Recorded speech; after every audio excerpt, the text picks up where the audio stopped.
nói chung là nó chỉ cái tuổi ta xin nói cái tuổi nhau cho chạm bóng để cho nó có mình chạm bóng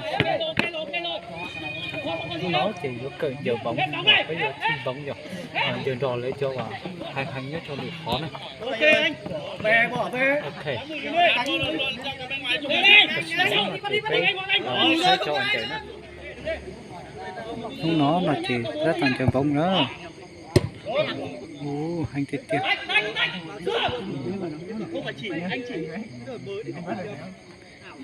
chả hành tiệt tiệt nữa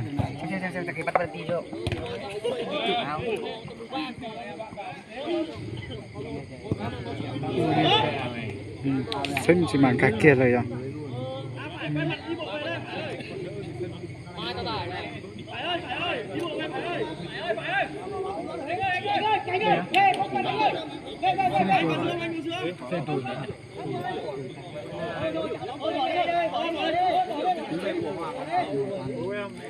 sẽ lên giờ bé tôi lấy chán ấy sẽ nữa Đừng ngồi đánh bóng meo bóng không dở hơi này. đá có không miếu ngồi thế là miếu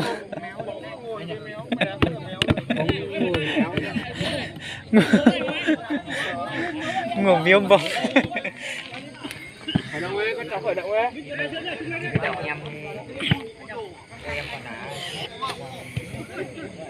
đá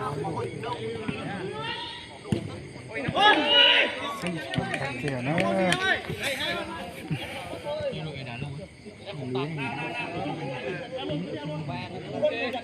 hay cởi đi sẽ được rồi Anh ơi, em đẩy cao lên, em cái này rồi, đẩy cao lên đi.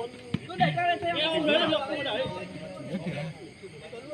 Hoàng anh đẩy cao lên tí em. Bắt sang luôn. Ôi giờ ngồi đúng này. Đá có một vé thôi. Nhưng mà của ba có súng nhá.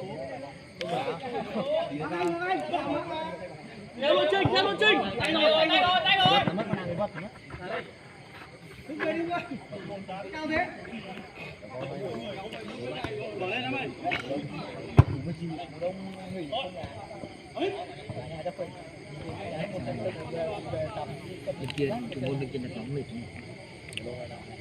hành tiệt tiệt đi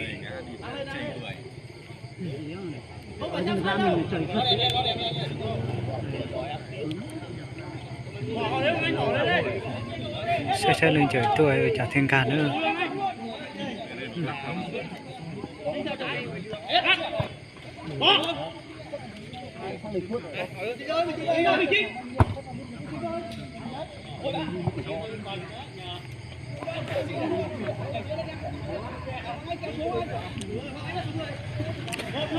Một người.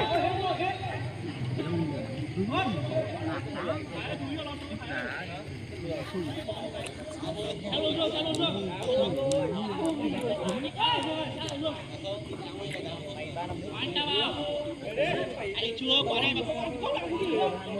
Rồi. Quay mặt lại này.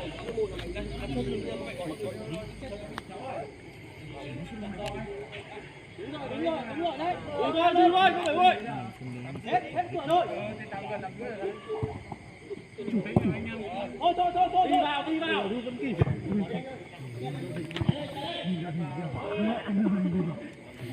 đầu em nó chân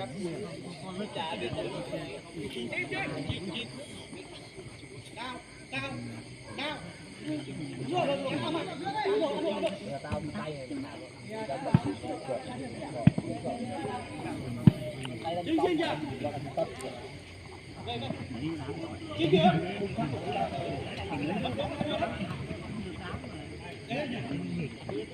đi đây, tách ra.